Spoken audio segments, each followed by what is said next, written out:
Ó Deus, dai-me almas ou morrerei. Pride Hayden. John Mackenzie dizia: ó Senhor, manda-me para o lugar mais escuro da terra. Henrique Marty também, na Índia, ajoelhado, orava dizendo: aqui quero ser inteiramente gasto por Deus. T.L. Moody orava dizendo: usa-me então, meu Salvador, para qualquer alvo e em qualquer maneira que precisares. Aqui está meu pobre coração, uma vasilha vazia, enche-me com a tua graça. David Brainerd também orava dizendo: eis-me aqui, Senhor, envia-me a mim, envia-me até os confins da terra, envia-me aos bárbaros, habitantes das selvas, envia-me para longe de tudo que tem o nome de conforto na terra, envia-me mesmo para a morte, se for no teu serviço e se for para o progresso do teu reino.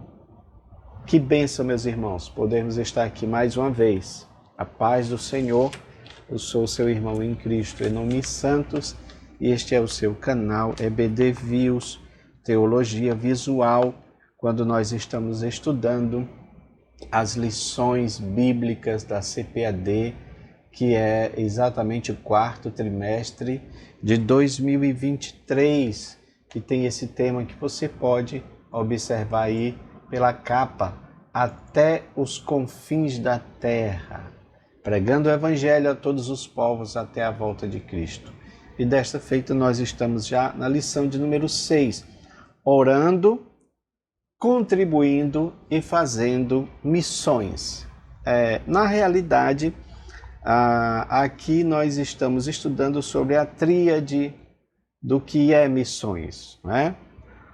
Alguém já disse que missões são feitas com os joelhos daqueles que oram, com as mãos daqueles que contribuem e com os pés daqueles que vão, daqueles que são enviados, aqueles que são chamados para o campo missionário. Graças a Deus. Meus amados, vamos adiantar um pouco aqui a nossa lição, tá bom? Você pode acompanhar aí esse gráfico esboço que nós sempre estamos apresentando aqui, né? O gráfico esboço, com um textuário muito conhecido de Isaías 6:8. Depois disso ouvi a voz do Senhor que dizia: a quem enviarei? Quem há de ir por nós? Então disse eu: eis-me aqui, envia-me a mim. Palavras do profeta Isaías no seu chamado, no livro de Isaías, né, capítulo 6, versículo 8. A nossa verdade prática também está aí. Nem todos são chamados para ir ao campo missionário. Ou seja, nem todos são aqueles missionários que estão no fronte de batalha, na ação. Mas todos têm a responsabilidade de orar e contribuir com esta obra, porque isso é possível fazer. Ou seja, se você não é daqueles que tem os pés que vão até o campo missionário, mas você tem os joelhos para orar pelos missionários e tem também as mãos para contribuir para os missionários.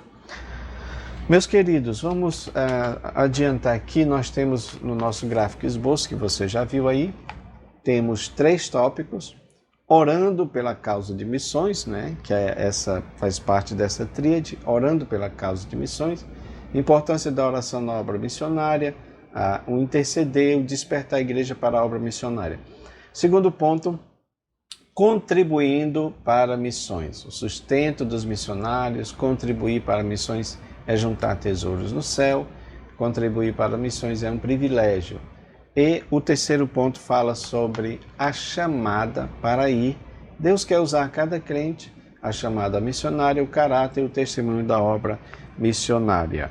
Como sempre, você sabe, nós gostamos de enfatizar a questão da palavra-chave, né? A palavra-chave aqui é fazer, porque a obra missionária, ela não pode ser apenas uma palestra, uma aula de escola bíblica dominical. A gente precisa fazer alguma coisa. Nós precisamos agir, nós precisamos tomar iniciativa de fazer alguma coisa, tá bom? Então essa palavra-chave é importante. Primeiro tópico, você pode acompanhar aqui conosco, tem esse tema orando pela causa de missões. Meus irmãos, a primeira coisa que eu gostaria de falar com os irmãos nesse ponto é exatamente a pergunta que se faz necessária. Por que é preciso orar por missões? Qual a necessidade de orar por missões? Pode ser uma pergunta retórica, mas, a bem da verdade, muitos irmãos não oram por missões. Então, acredito que é importante nós pensarmos nessa pergunta: por que devo orar por missões? Qual a necessidade de orar por missões, né?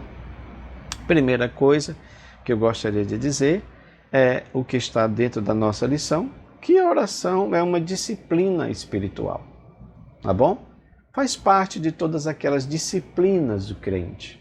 É indispensável à vida cristã.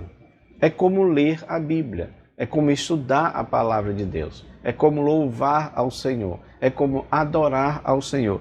E isto faz parte das disciplinas espirituais do cristão. Então, para todas as explicações, a oração é disciplina espiritual e a gente precisa ter esse entendimento de que é preciso orar também por missões. A outra coisa que eu gostaria de dizer é que deve-se levar em consideração a situação espiritual do mundo. De fato, nós estamos em um mundo hostil. De fato, nós estamos em um mundo que está dominado pelo príncipe das trevas, pelo príncipe deste mundo, do qual Jesus falou a respeito dele. Então, é claro que se você está lidando com uma realidade espiritual, então é necessário batalhar com as armas da nossa peleja, que não são carnais, conforme diz Paulo, mas sim poderosas em Deus para a destruição de fortalezas. É preciso entender a realidade do mundo espiritual, que estamos em uma batalha contra forças, contra hostes espirituais da maldade, e para isso é necessário a oração, tá bom? Aqui nós temos falando sobre o ato de interceder, tá? Claro que quando estamos falando de interceder, estamos falando de um tipo de oração mais efetiva, um tipo de oração mais intensa, né? Então, é claro que a gente precisa estar atento em relação a isso. Eu fiz aqui um destaque, tá bom, irmãos, para esses objetivos aqui da nossa lição, no que diz respeito à intercessão, tá bom? Então, eu acredito que aqui está bem simples, mas você pode imprimir isso em uma folha, né, de A3, A4 e destacar isso daí, para esse ponto da intercessão, tá? Porque a intercessão é algo mais profundo. Veja que intercessão não diz respeito a mim, necessariamente. A intercessão é exclusivamente por outras pessoas que estão precisando, tá bom? Então, os objetivos dessa intercessão. Primeiro, no caso dos missionários, é orar para que os corações se abram à mensagem do Evangelho. Você lembra que acabamos de falar que nós estamos vivendo em um mundo hostil, e Satanás, diz a Bíblia, cegou o entendimento dos incrédulos. É por isso que é muito difícil você pregar o Evangelho. As pessoas não estão receptivas ao Evangelho. Então, é necessário esta oração para que se quebre essas correntes, se quebre estes muros de resistências, não é? Exatamente para que a palavra de Deus seja aceita nos corações, tá? Outro objetivo da intercessão, ousadia aos missionários. Orar para Deus conceder ousadia aos missionários. Ousadia, meus irmãos, você pode também acrescentar aqui encorajamento, você pode acrescentar aqui força, você pode acrescentar aqui o poder de Deus, porque, como eu disse, estamos enfrentando hostes espirituais da maldade e é necessário que todo aquele que esteja no fronte de batalha esteja revestido do poder de Deus, visto que isso foi algo que Jesus falou desde o início. Vocês receberão poder para ser testemunhas, para me ser testemunhas. Então é necessário que haja essa ousadia, estratégia para os missionários, né, para que eles possam conseguir pregar o Evangelho sem gerar problemas, né, sem gerar algum tipo de perda. Proteção e segurança. Olha, isso é muito importante, especialmente nos lugares onde é proibido pregar o Evangelho, principalmente em regimes ditatoriais, regimes socialistas, regimes teocráticos que são governados por religiões, né? Vocês sabem disso. Há locais, há países que são governados por religiões em que não se pode pregar o Evangelho. Então, nós precisamos orar para que Deus dê proteção, segurança a estes missionários. Também aceitação dos povos, que tem mais ou menos a questão da abertura, não é?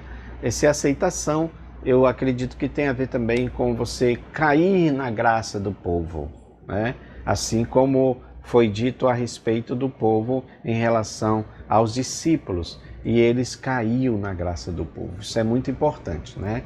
A receptividade ao Evangelho, tá? A mensagem do Evangelho. Também é necessário, outro objetivo da intercessão, orar para que haja refrigério. Em que áreas, meus irmãos? Na área física, porque o missionário, muitas vezes ele pode sofrer algum problema de saúde, principalmente porque não se sabe o local onde ele está indo. Às vezes tem alguma infestação de algum tipo de pandemia, algum problema, né, local. É muito importante saber disso, orar pela saúde física do missionário. Também na área emocional, porque você tem aí uma família que geralmente está distanciada do seu país, da sua terra, da sua cultura, da sua língua, da sua gente, do seu povo, da sua família, né? Da sua família. Então é claro que isso vai gerar muitos problemas emocionais nesse sentido, não é? Esse distanciamento. E às vezes esses problemas emocionais também podem acarretar problemas psicológicos, né, meus irmãos? Conhecemos casos de missionários, né, que retornaram porque não conseguiram conciliar a vida ali naquele país, né, com esse distanciamento da sua família e também os problemas locais que certamente vão aparecer no campo missionário, né? Também refrigério na área espiritual, porque está falando aí da relação do missionário com Deus, né? Então é importante a gente orar para que a fé desses homens não seja desvanecida, não é? Conhecemos casos de missionários que foram para o campo e depois retornaram praticamente ateus, né? Contrário ao Evangelho, com a mente completamente mudada. Evidentemente que há de se imaginar que não houve aquela ideia do chamado, não é? Se pensa logo nessa parte, né? Porque quando é Deus que comissiona, quando é Deus que chama, nós temos aquela convicção que de fato a pessoa vai permanecer firme, tá bom? Voltando aqui para o nosso ponto, irmãos, nós podemos falar desse último ponto aqui que está falando da intercessão, né? A intercessão para despertar na realidade a igreja local para a obra missionária. Isso aqui é algo também muito importante, esse despertamento da igreja local para a obra missionária. É claro que esse despertamento, meus irmãos, eu coloquei aqui algumas ponderações que acredito ser importante. Por exemplo, daqueles que estão trabalhando diretamente na área de missões, as agências missionárias, não é? Os departamentos de missões, há que se ter, por exemplo, um certo detalhamento de como é a obra missionária, de como é, por exemplo, os missionários que estão no campo missionário, não é? Um relato, por exemplo, da vida desses missionários. E eu elenquei aqui algumas perguntas que são importantes. Por exemplo, quem são esses missionários? Será que as congregações, as igrejas do campo, todas as igrejas do campo conhecem os seus missionários? Sabem quem são eles? Sabem aonde eles estão? O país onde eles estão? Conhecem a cultura daquele país, a língua daquele país, a religião oficial, digamos assim, daquele país, ou pelo menos a religião predominante daquele país? Como é que eles vivem? Do que eles estão precisando, do que eles precisam? Porque, de fato, às vezes o missionário tem uma necessidade, né, especial em alguma causa, às vezes pode ser um transporte, ele está precisando de um transporte, e muitas vezes aquele valor que a igreja manda, né, para ele, para o sustento dele, não dá para adquirir aquele transporte. Então é necessário essa transparência no que se refere à questão missional, tá bom?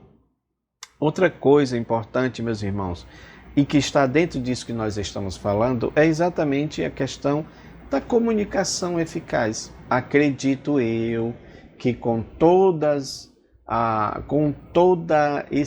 esse arcabouço de tecnologia que nós temos hoje, é importante que haja uma comunicação eficaz, não é?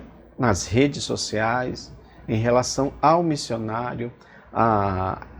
As agências precisam fazer esta ponte entre os missionários e a igreja, exatamente a igreja que sustenta o missionário, né? Afinal de contas, foi uma pergunta que fiz aqui também. Como você quer que a igreja contribua se não conhece nada da vida do missionário, não é? Então, acho importante haver esta comunicação, saber como eles estão, até mesmo proporcionar quem sabe, uma comunicação. Imagino que o missionário lá onde ele está deve ficar feliz em receber, por exemplo, uma mensagem de incentivo, de apoio, né, dos irmãos que estão aqui, que não foram lá para o campo missionário, né? Então isso é importante, essa comunicação precisa ser mais eficaz, tá bom? Para que o andamento da obra missionária possa ocorrer. Amém, meus queridos? Vamos lá dar continuidade aqui do nosso estudo. Eu quero apresentar aqui também o tópico 2, tá bom? Tópico 2 está falando sobre contribuindo para missões. Nós falamos agora há pouco, né, sobre a questão da oração, sobre a questão da necessidade da oração, né, por que precisamos orar, qual é a necessidade da oração, né, pelos missionários. Mas agora nós vamos falar um pouco sobre essa contribuição para missões. Essa parte da contribuição para missões fica claro e evidente que também é algo pertinente à igreja local. É a igreja local que deve fazer isso. Mas também formulamos uma pergunta aqui, uma pergunta que provoca essa resposta a fim de que a gente entenda melhor esse assunto. Por exemplo, por que os missionários devem ser sustentados pela igreja. E isso é algo que eu particularmente já ouvi pessoas fazerem esse tipo de pergunta. Por que o missionário tem que ser sustentado pela igreja? Ele não vai lá abrir um trabalho? Lá não existe uma outra igreja? A igreja lá não o sustenta, né? A primeira coisa que eu quero dizer para os irmãos, para responder essa pergunta, é que um missionário, ele não vai para o campo missionário para exercer uma profissão, mesmo que ele a tenha, mesmo que ele a possua, mesmo que ele seja formado em qualquer profissão, mas ele não vai para o campo missionário para exercer a sua profissão. Então, isso é algo muito claro. Existe, tá, irmãos, algumas exceções, mas são muito raras, do missionário que vai para trabalhar em algum local e exercer o ofício de missionário, mas isso de maneira oculta, exatamente, quase como um espião, né?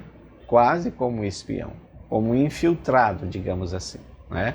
Porque ele não pode estar lá de maneira aberta.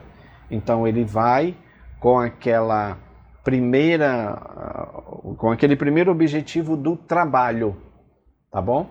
Aí ele vai fazer a obra missionária, tá bom? Mas isso são casos raros, que eu nem posso precisar aos irmãos dizendo que isso ainda existe. Pode existir, principalmente naqueles lugares onde é proibido o evangelho, tá bom? Mas, em linhas gerais, com certeza o missionário ele não vai para exercer a sua profissão. Então, dito isto, é claro que não tem como nós dizermos que o missionário ele não precisa de ser sustentado pela igreja, tá bom? É verdade que existe aquilo que eles chamam de igreja autóctonas, né? São as igrejas nativas, que têm os obreiros nativos daquela igreja e que consegue ter o mínimo de autossustentação financeira. Ainda assim, é fato que o missionário precisará de ajuda nesse sentido, tá bom? Meus amados, o nosso comentarista aqui, ele faz a observação de que os sacerdotes e levitas eram sustentados por meio das ofertas das pessoas, não é? Eu quero dizer para os irmãos, você sabe, nós não podemos forçar o texto bíblico, né? Aqui eu não vejo como nós forçarmos o texto bíblico, exceto se nós aplicarmos o princípio. Por que eu estou dizendo isso? Porque nem sacerdote e nem levita eram missionários, né? Eles estavam cuidando dos negócios do templo. Aliás, eles eram o contrário disso, porque eles não tinham intenção nenhuma de que o mundo se tornasse, abraçasse a religião judaica, né? Para eles, Deus era exclusivo da nação judaica, né? Então não tem essa ideia de uma missão, né, judaica, dos judeus pregando o judaísmo para as pessoas aceitarem o judaísmo. Esse proselitismo, né, não tem essa ideia lá, tá? Mas o princípio aplicado aqui é em relação à tribo de Levi, que não recebeu terra como herança, a única tribo que não recebeu terra como herança, mas sim recebia a sustentação de todas as demais tribos, tá bom? Para que isso? Para que exatamente eles ficassem exclusivamente trabalhando nos negócios do templo, tá bom? Esse princípio certamente foi aplicado por Paulo, aí sim, isso foi aplicado por Paulo. Por quê? Porque ele está dizendo que o obreiro, que o missionário, que o trabalhador, que o evangelista, ele precisa ter dedicação total, meus irmãos, tá? Assim também ordenou o Senhor aos que pregam o evangelho que vivam do evangelho. 1 Coríntios 9:14. Então, ele está dizendo aqui que aqueles que trabalham do evangelho devem viver do evangelho, né? Ainda que Paulo fosse aquele tipo de trabalhador, de obreiro, que tinha que fazer a defesa do seu evangelho porque havia falsos profetas e esses falsos profetas, esses falsos apóstolos, né, costumavam acusar Paulo de estar se beneficiando financeiramente. Então ele dizia, olha, eu trabalhei para não ser pesado a vocês, ainda que eu tivesse direito, porque se na lei dizia que o boi que trabalha não deve ter a sua boca atada, ou seja, se você usa um animal para um trabalho, você não tem que alimentar aquele animal, não é a sua obrigação fazer isto. Por que não faz isso com um ser humano? Por que não faz isso com um homem de Deus que está trabalhando na obra do Senhor? Agora você entende por que o missionário ele tem que ser sustentado pela igreja? Porque ele não vai para lá para trabalhar na sua profissão, ele vai para a dedicação total. Aliás, meus irmãos, eu estava refletindo sobre isso e também eu sempre gosto de fazer os meus questionamentos, porque a gente aprende com os questionamentos, né? Então veio essa pergunta assim, olha, o obreiro local, ele deveria ser ou não um missionário? Pensa um pouco sobre isso, porque de fato nós temos igrejas, não da Assembleia de Deus, mas essas igrejas neopentecostais, elas agem exatamente dessa forma. Como? Elas têm obreiros e o obreiro ele é integral. Ele é integral. Ele trabalha direto naquela igreja, né? Por isso que frequentemente você vê essas igrejas neopentecostais com as portas abertas quase que 24 horas. Ou pelo menos o dia e uma parte da noite eles estão abertos para receber as pessoas. Eu particularmente acho isso um trabalho fantástico. Por quê? Quantas pessoas passam pela frente das nossas igrejas, pela frente das nossas Assembleias de Deus e as encontram fechadas? Pessoas que passam com problemas, pessoas que passam com necessidades, pessoas que passam aflitas, pessoas que estão quase a ponto de tirar a sua própria vida, mas passam pelas nossas igrejas e elas estão fechadas. No máximo você vê uma placa dizendo cultos dias de quarta, sexta e domingo, porque elas estão fechadas. E por que estão fechadas? Porque não tem trabalhadores para estar direto, exatamente fazendo esta obra que o missionário faz, que essas outras igrejas neopentecostais estão fazendo. Daí o motivo pelo qual elas estão crescendo bastante, não é, irmãos? É importante nós entendermos isso, tá bom? Então, penso eu que a igreja deveria remunerar, né, bem os nossos obreiros para que houvesse essa dedicação total para a obra do Senhor, né? Como é feito com os missionários. No segundo ponto aqui nós vemos esse texto, esse título, contribuir para missões é juntar tesouros no céu. Então todos os nossos dons, talentos, bens, tempo, contribui para esse tesouro celestial, tá bom, irmãos? Não só a questão dos bens, mas tudo que nós temos também contribui para este tesouro celestial. Terceiro ponto fala, contribuir para missões é um privilégio, tá bom? Contribuir para missões é um privilégio. E eu fiz aqui um outro ponto aqui importante sobre investir em missões, né? Investir em missões. Investir em missões é, primeiramente, atender ao chamado de Deus através da igreja local, ou seja, todos precisam estar envolvidos nessa questão missional, né?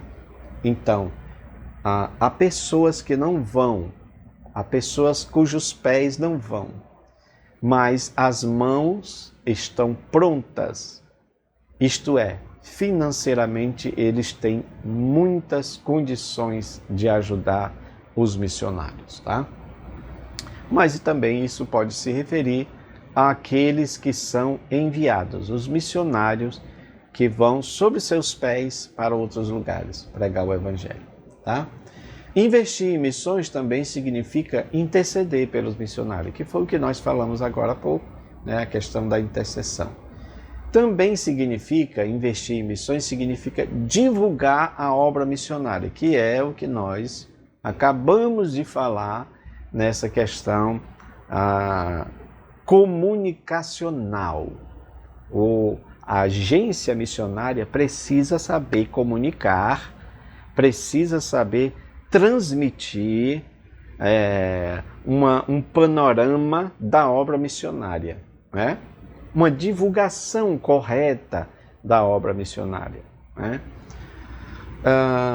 Também investir em missões significa promover eventos de conscientização missionária, né? Não só o DIP, o Domingo da Igreja Perseguida, que muitos de nós conhecemos, né? Lá na nossa igreja, quando tem o DIP, nós procuramos organizar, mostrar para os irmãos, inclusive o que tem acontecido no mundo, né? Mostrar o tema, seguir mais ou menos o passo a passo ali daquele trabalho que é muito importante, né? Mas eu penso que se no nosso campo, se no seu campo há missionários enviados nos outros países, deve haver eventos que conscientize o povo sobre esses missionários, né? Uma consciência missionária. Irmãos, missões é também, principalmente, uma questão de consciência. Você pensar em tudo isso que nós falamos aqui é muito importante, né? Outra forma de investir em missões é se comunicar com os missionários, é falar com eles. Porque, claro, eles, como eu falei, têm essa questão, né, da saudade, de lembrar dos irmãos que deixaram aqui no país, dos amigos. Então, levar aquela palavra de ânimo, de encorajamento, né, isso é muito importante. E, por último, a contribuição financeira, tá bom? A contribuição financeira é muito importante. Colocamos aqui, meus irmãos, que deve existir um uso correto dos recursos arrecadados para o fim das missões, tá? Isso aqui é muito importante. Sempre se ouve falar de escândalos que acontecem quando o dinheiro arrecadado para as missões não chega lá na ponta dos missionários. Então não adianta ter oferta missionária se no final a oferta, que era para ser missionária, não vai para as missões. Isso aqui eu estou falando de maneira geral, né? A gente sabe, ouve sempre falar dessas coisas que acontecem e, de fato, isso é algo que mancha o Evangelho, porque as missões, as ofertas para missões, o recurso das missões devem ser direcionadas para a obra missionária, para o missionário, tá? Isso aqui é muito importante. Meus amados, vamos lá para o tópico 3, para nós encerrarmos. Tópico 3. E eu tenho um gráfico aqui muito interessante para mostrar para os irmãos, para fecharmos, né? O tópico 3. Olha só, primeiramente, aqui já estamos falando da chamada, não é? Já estamos falando dos pés que vão, né? Falamos dos joelhos que se dobram para a oração, para a intercessão. Falamos das mãos que contribuem para a obra missionária. E agora estamos falando dos pés que vão para a obra missionária, né? A primeira coisa é que Deus tem um chamado para cada crente, tá bom? É verdade que nem todos os crentes vão para o campo no exterior, mas as missões urbanas, que é uma nomenclatura mais recente, elas são uma realidade. E o nosso comentarista aqui faz uma lista de pessoas, né, que podem ser alcançadas, né?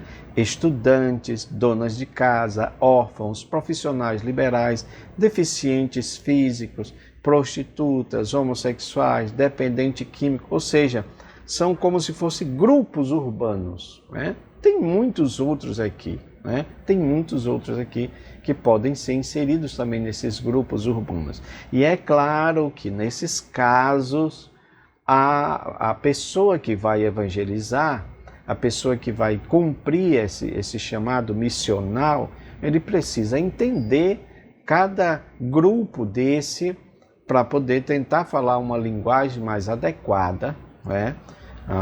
Nada que vá, por exemplo, causar algum tipo de desconforto ou até mesmo algo que venha fazer com que essas pessoas acionem a lei contra quem está evangelizando-as, né? Porque isso também acontece. Às vezes, por falta de sabedoria, alguém não sabe evangelizar e aí causa esse problema que é triste para o evangelho. Meus irmãos, também ele cita aqui que a igreja precisa entrar em todos os lugares, hospitais, presídios, albergues, ilhas, aldeias indígenas, atenção também para a evangelização entre os indígenas, né, os povos nativos, né?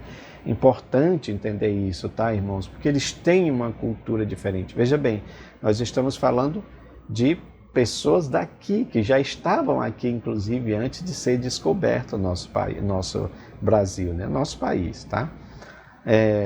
Com uma cultura diferente, com uma língua diferente, dialetos diferentes, né? Com a sua religiosidade diferente, né?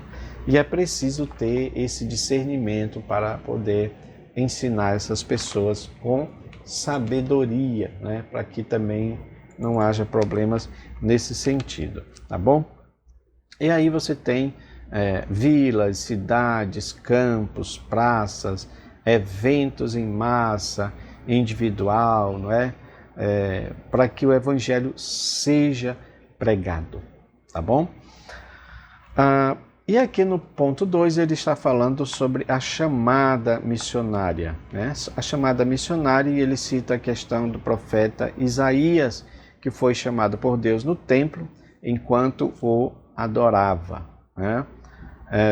É interessante que quando você observa o profeta Isaías, ele é chamado para a própria nação, né? Eu até criei aqui um neologismo, né? Como se fala das palavras novas, né? Como se fosse uma espécie de endomissionário. Isaías seria um endomissionário. A palavra endo quer dizer interno, né? Aplicado para o marketing, né? Endomarketing, marketing interno, ou seja, o marketing só dentro da empresa, né? Endomissionário porque ele está sendo chamado para pregar na sua própria nação, para ser um missionário na sua própria nação, visto que o povo estava se corrompendo, né? E na realidade, meus irmãos, a maioria dos profetas também foram chamados, né? Para pregar na sua própria nação, com exceção, não é, de Jonas, que nós já falamos sobre ele aqui, foi chamado para pregar em uma outra nação, tá bom? Então isso é muito importante nós entendermos, tá? Meus queridos, eu quero pular aqui para... antes de pularmos para o ponto 4, quero apenas ressaltar duas coisas em relação a Isaías que já estava me esquecendo aqui, tá bom? Depois que Deus, porque Isaías tem uma visão de Deus, né? Uma visão do trono de Deus. Quando ele vê o trono de Deus, aquela visão do templo celestial, porque ele está vendo o templo celestial, né? Então ele tem aquela sensação nítida que ele iria morrer, né? Então Deus faz com que o anjo leve uma tenaz, porque ele disse que era um homem de lábios impuros, habitava no meio de um povo de impuros lábios, então ele vai e queima, digamos assim, a boca, toca na boca dele, aquele pecado dele é tirado, e ali se ouve uma pergunta, muito importante isso: a quem enviarei? Deus é soberano, e ele poderia chamar Isaías, comissionar Isaías, eu vou te enviar. Mas ele pergunta. É interessante, né? Isso mostra para nós que a obra missionária, ela é, acima de tudo, voluntária. Quem enviarei? Ele entendeu e imediatamente, eis-me aqui, envia-me a mim, tá? Essa é a resposta de todo aquele que ama a obra missionária, tá bom? Meus amados, aqui também no ponto 4 fala sobre perfil do vocacionado, né? O perfil do vocacionado ou as competências, né, do chamado, né? A primeira coisa é que ele tem que ser chamado, escolhido por Deus, tá? Isso é muito importante. A pessoa ter aquela chamada. A chamada é algo interno, é algo que é confirmada pelo Espírito Santo, não tem a ver necessariamente com a chamada da igreja. A igreja vai chamar já quando a pessoa tem esse chamado interno, né? Segundo ponto, segunda competência é que ele não pode ser um neófito, né? A palavra neófito significa uma planta recente, né? Ou seja, alguém que foi plantado recentemente. Alguém que é inexperiente, não pode ser alguém inexperiente. Terceiro ponto, terceira competência, ele precisa ser cheio do Espírito Santo. É importante que se diga que esse cheio do Espírito Santo não quer dizer necessariamente batizado com evidência em línguas. Isso é um ponto, tá? A quarta competência, precisa ser reconhecido pela igreja local. Por que isso? Porque a igreja vai se responsabilizar pelo envio daquele missionário, né? Quinta competência, ele precisa ser aprovado pelas tarefas locais, ou seja, ele precisa ter passado pela igreja, né? Pelas tarefas da igreja, experimentado. Isso está falando dessa experimentação, que na realidade é o sexto ponto, a preparação. Preparação física, espiritual, intelectual, psicológica, né? E também transcultural. Ele precisa estudar a cultura do outro país. Queridos, para nós encerrarmos, eu quero mostrar esse gráfico aqui, que está baseado em Romanos 10, 14 e 15. Professor, eu escolhi para deixar no final esse gráfico, mas você com certeza tem liberdade para mostrar ele, né, desde o início, em que ponto você quiser. O que é que esse gráfico mostra? Para mim, aqui está muito bem explícito, tá? E eu louvo a Deus, eu agradeço ao Senhor por ter me dado a inspiração para fazer esse gráfico, né? É interessante que quando a inspiração vem, sai tão rápido, meus irmãos. E tem vezes que eu tenho pedido a Deus, ô Senhor, está difícil a coisa, né? Mas Deus tem misericórdia. Esse gráfico está baseado em Romanos 10, que diz assim: como, pois, invocarão aquele em quem não creram? Como crerão naquele em quem não ouviram? Como ouvirão se não há quem pregue? E como pregarão se não forem enviados? Eu coloquei tudo como se fosse em uma pirâmide, tá bom? Onde o primeiro ponto lá, o primeiro, acima de tudo, é invocar a Deus, que tem a ver com buscar, adorar, servir. É o que todos nós devemos fazer. Buscar a Deus, adorar a Deus, servir a Deus. Agora, para isso é preciso crer.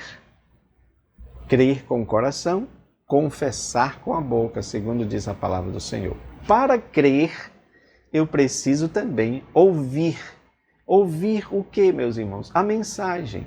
Ouvir a palavra. Ouvir o evangelho. Tá bom? Ouvir com os ouvidos, parece o pleonasmo que chama, né? Mas é um reforço linguístico para dizer, ouça, preste atenção. Porque tem gente que às vezes não presta atenção, né?